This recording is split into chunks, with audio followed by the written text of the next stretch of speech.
Hi, I'm Michael Killen. I have some exciting news. Michael Moore, the documentary producer, has announced he's bringing out a new documentary.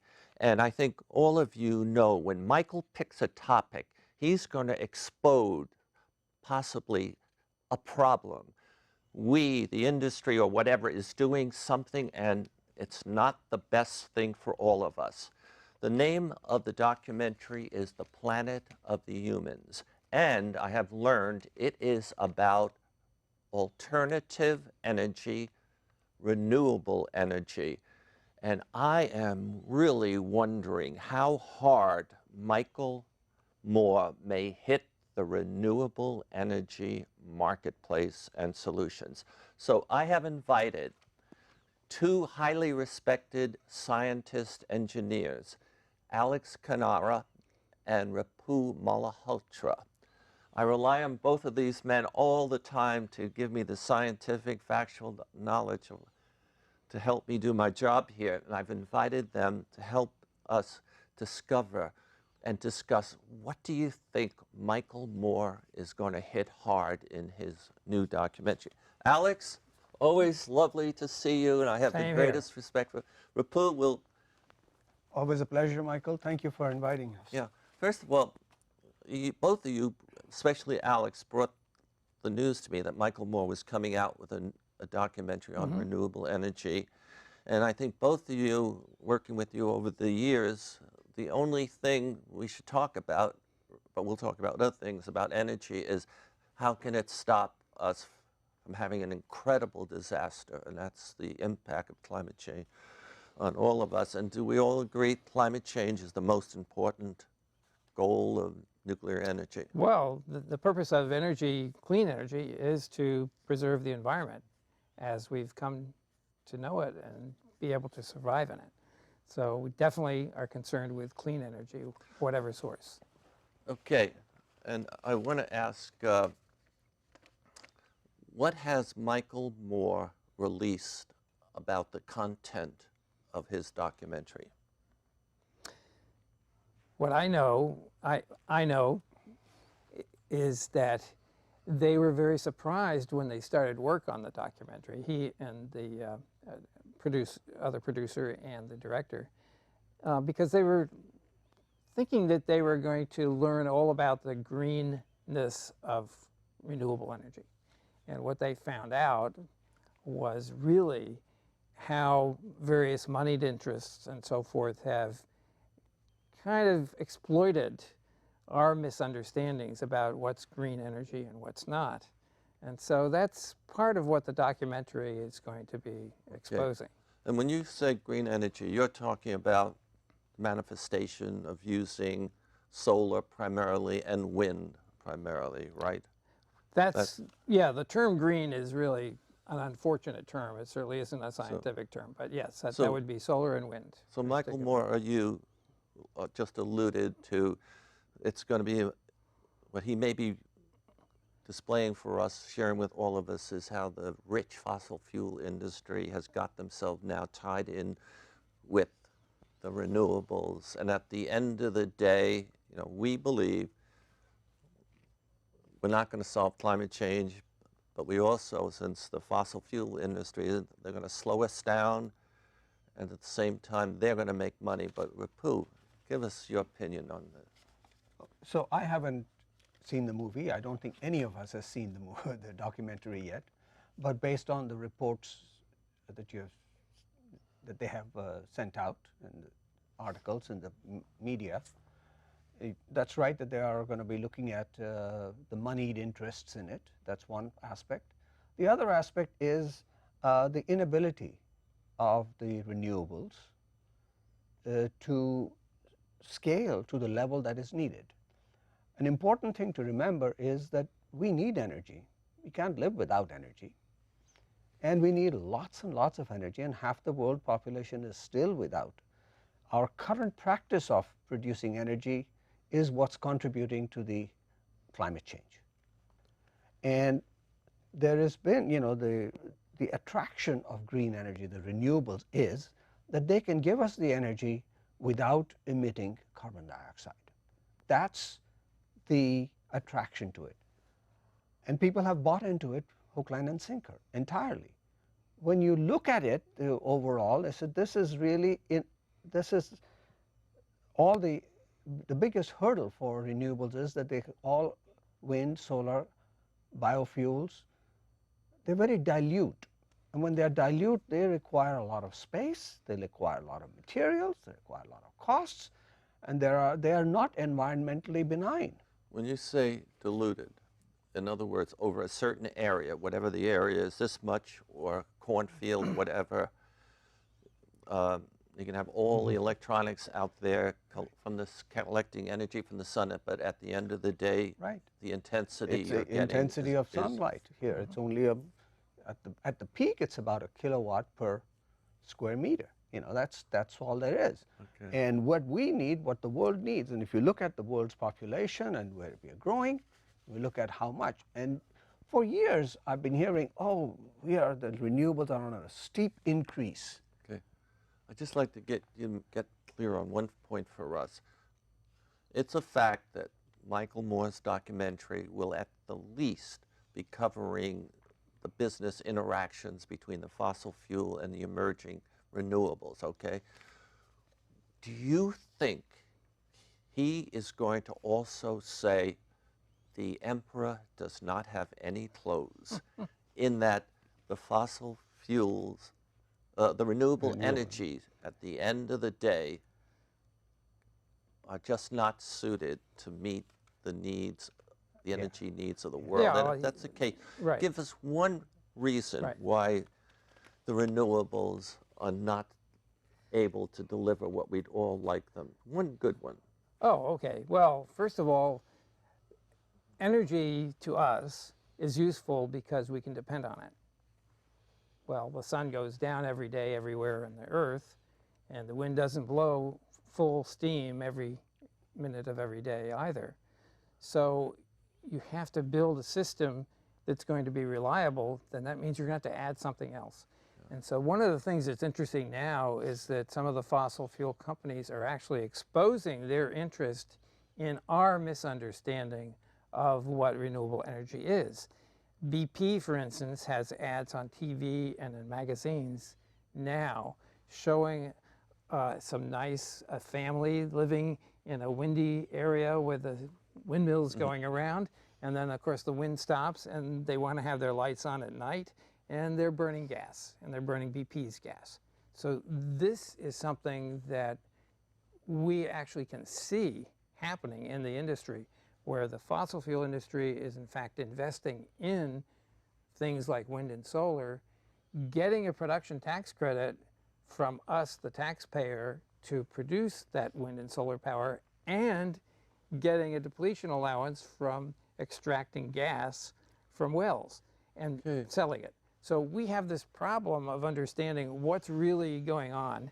And the thing that I think is really critical is that everybody needs to sit down and think, what do I understand the word utility to mean? And Okay. that's the thing. A utility is something that's useful all the time. I think you brought up a lot of good points. I want to try to paraphrase you. Nail me if I make any extent. You're saying BP, for example, what it is doing now, it's promoting renewable energy solutions like wind and solar. But we all know that that kind of energy solution doesn't have the intensity, the scalability that we really need. But us consumers and businesses, we buy into what BP is saying, yes, so we get a lot of solar and wind investments. But then at the end of the day, we're really using more fossil fuel by burning Right. gas that BP would provide us. And that, what does that gas do? It contributes to possibly the end of civilization, you know. Yeah, I mean, the plan, BP has published their own plans for what they think they'll be selling in terms of oil and gas in the future. And if you add them all up, what they and other combustion folks will be selling, it means that they're over 50% of our energy they think should be coming from gas and oil and coal still. Yeah. You want to add on this, Ripu? So, yes, because they are feeble. I want to say that the renewables have been, people promoting renewables have been reminding us, those of us who were pointing out that it's very feeble, that it's not going to scale for years. They've been being on me and others like me that we don't understand the exponential growth that they are undertaking, and that this wonderful growth that they are going, they'll soon be so large that we won't need any other sources of energy. And it is true, if you can scale it up to that, you could do it. But let me show you a graph. This is the historic data for the last 25 years. We've been talking about BP a lot. Good. So this will be the growth of different energy sources over the last 25 years. Yes. And we'll have a chance to see that exponential growth of... Right, what this wonderful growth that you're seeing. And you will see that, yes, it has grown more than 10 times or something. The little sliver line for the renewables that's growing on in here is has widened. But even today, it's barely 4% of the total energy that the world consumes. And we use a gobble of energy. You know, it's about 4 cubic miles of oil. On this graph, it is not in cubic miles. It's the one made by BP. BP has been doing a fantastic service in providing very thorough and very good information on energy use over the decades. And they use 1 million ton of oil equivalent, so those are their units. But it's there, and you will see that it's minuscule. And we are running out of time. We need to stop climate change soon, and we need to focus on technologies that can deliver. And political leaders around the world they've been seduced people have been seduced by the promise of renewables. Right. We have a chart that we can actually put up that shows the World Bank reported a Swedish study, and we have the graphic for that we can put up that shows how countries can either meet or fail to meet the IPCC targets for like 2100. And on the right-hand portion of that graphic, you can see countries have already met the targets or have exceeded them, and those are the ones with nuclear power. The ones on the left part of the chart are failing and will likely never be able to meet the requirements using renewables because they've chosen what they think is clean, but unfortunately, which is what Ripu is talking about, a source of energy that's going to use a lot of materials per kilowatt hour that they actually get. I'm wondering if my staff would give me a signal. Were you able to bring up that excellent slide? We got it. And I want to summarize what I think you said in it. Those countries that are betting on renewable energy to help them go forward and attain a goal of helping to stop climate change, because it means a lot to them, all of us, to do that, they're the ones who will have the most difficult time making a significant contribution to stopping climate change and meeting their own country's energy. Right. But those that are taking other approaches, and maybe you can help me understand the other approaches that some of the other countries are taking. Right. Well, France and Sweden have exceeded the targets already because they are dominantly nuclear powered. Other countries like Taiwan and South Korea have also large amounts of nuclear power, so they're doing quite well. And the key there is that, and the United States could as well, because it's how far you have to move your clean power up to meet the target that the IPCC has set.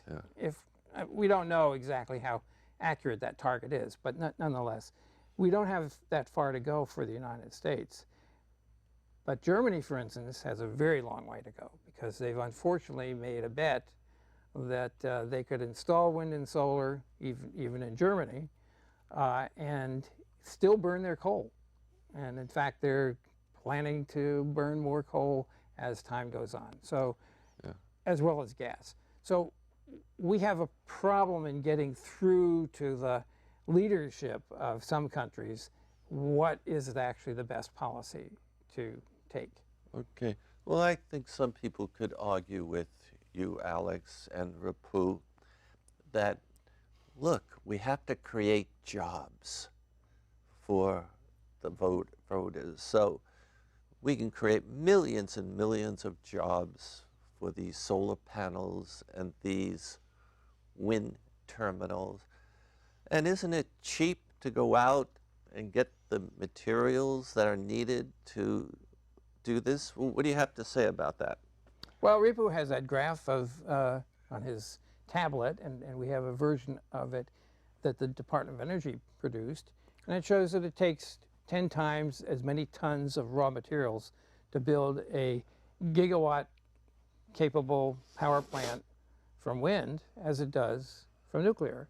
And it takes 16 times as much raw material to process and the pollution associated with that to build a solar farms that have the same capacity as a nuclear plant. Okay. So let me add a little bit to this. I don't know what the IPCC target was to how far you have to go. For the 2 degree. For the 2 degree kind of thing. But I'm looking at the global energy demand. Let's say for 9 billion people by the middle of this, we're already 7.5 billion people on the planet. Right. To provide adequate energy, I need to be producing 110,000 terawatt hours, or something like 8 cubic miles of oil energy is what I need. 8 cubic miles of oil, we are about half, so we have to double our total energy.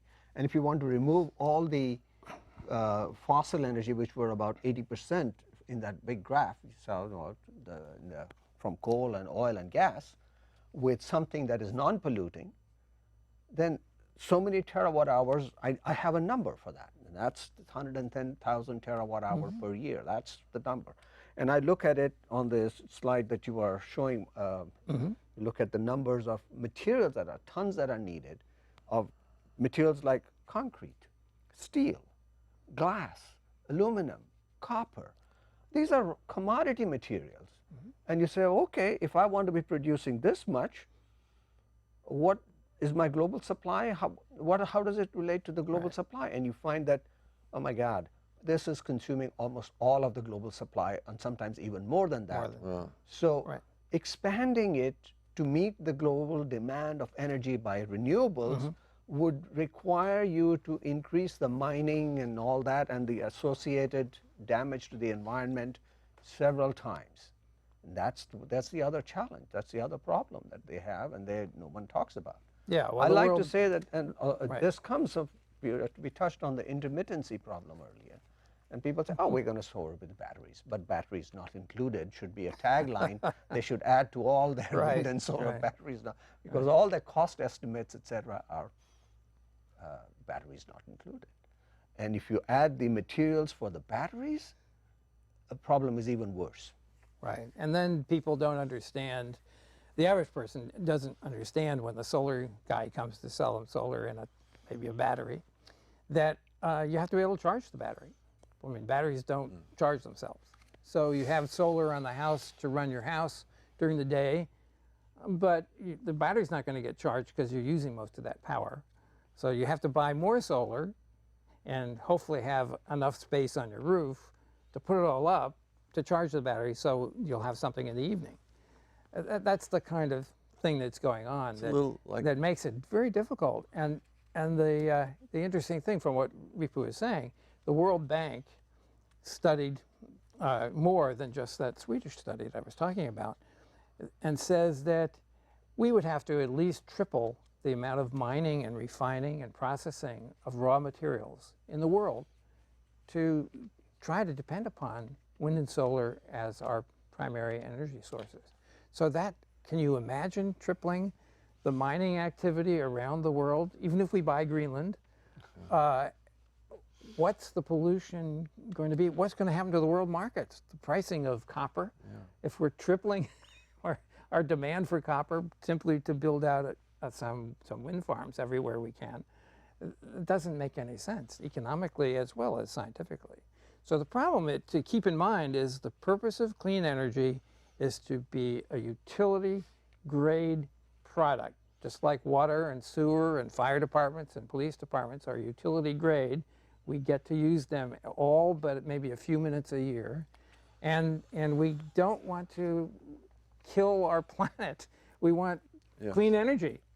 Can I pick up on something both of you said, the intermittent quality, and then I sort of thought a fair amount of the discussion had to do with the energy needs, like in my home, okay?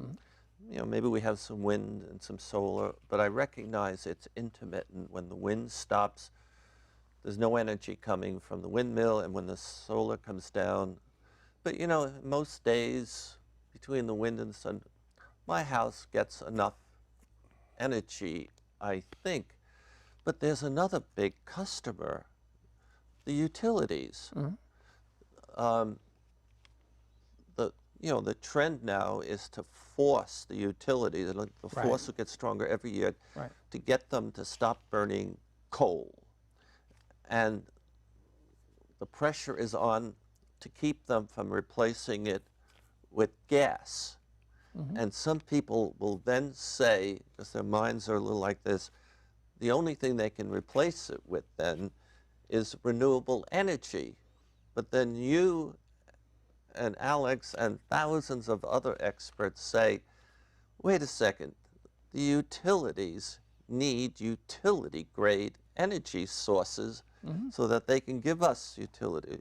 Either one of you want to say anything more on that topic? That's why nuclear power is basically battery power, because it's available 24/7. Every few years you have to reshuffle the core uranium fuel, but the plant's down for maybe 10% of that year. The point is that you can depend upon nuclear power because that's what that was intended for. And in 1962, President Kennedy was questioning, how are we going to guarantee energy to the United States into the future? This is 1962.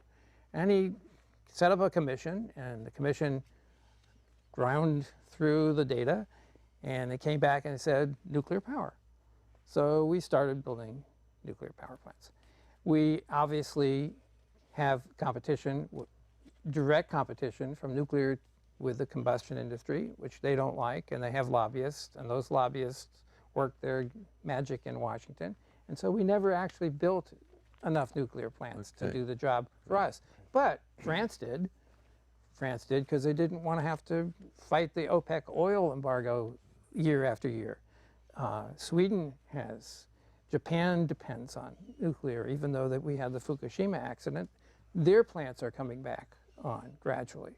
So it's just a matter of common sense that if you have a reliable 24/7 source of energy and it's clean, hey, that's what we should be using. You want to say something? Yes. You know, the challenge of intermittency and all, what you end up doing if you're relying on intermittent sources is you have to just put a lot of them, because each one is producing, let's say, about 15, 20, or 20 to 30% of the time. I build them about 5 times or 3 times the size of what is needed. What I'm left with are a lot of stranded assets. Right. A lot of stranded assets. Certainly finds employment to people. Of course, now stranded assets would normally mean that the cost would be very high. And what my friends who are promoting renewables always remind me of is, Ripu, look at it, the price of solar and wind is coming down. The purchase power agreements are coming down at so low price. And this is a distraction, or a little bit a kind of a funny thing, because if we just look at the price that we're paying, you say, well, if it's cheapest one, what's the harm? I'll just build more of it. Why don't I do it that way? And it comes down to the fact that this is the price, it's not the cost. Right. And it's worth distinguishing the two. The renewables, the way we have structured the market, they are given many other streams of income, so that the price of electricity that they produce and they charge you is a very small part of their own revenue. And so they can afford to sell it sometimes for negative or so very little cost, Right. because they don't care. The production tax credit, the investment tax credit, the deferments for state and local taxes, the curtailment streams, these are different things, the ways that the markets have been structured. We don't have time to go into all of them today. But it's worth examining, and so that's why the price is coming down. The cost is not. Right. All right. Very, very interesting. We don't have much time left. So a big question is, how far might Michael Moore go in reporting on the development of the renewable energy solutions and the marketplace? Will he just go and point out of the industry ties that are being formed by the fossil fuel industry and the renewable industry to make sure the fossil fuel industry continues to emit more greenhouse gases? Will he go as far as saying what the real purpose of renewable energy has to be, and that is to save us from a disaster of climate change? Right. Right. And is he going to bring up what both of you brought up of how much energy, minings, etc., is required? It should be interesting. He could destroy the renewable and hurt the sales through the stock, etc. My guests have been Alex Cannara and Ripudaman Malhotra. Both of them are respected around the world for their knowledge about the larger developments in various types of energy, everything from renewable all the way up to probably the only energy source that's going to save civilization, and that's the nuclear energy. We have a moment or two. Maybe you'd like to say what question I should have asked, or... No, I think you did a very good job. All right. And they're Thank you. just telling me, ladies and gentlemen, we're at the Media Center in Palo Alto, California. Thank you very much. All right. Stay tuned. I say, you don't know.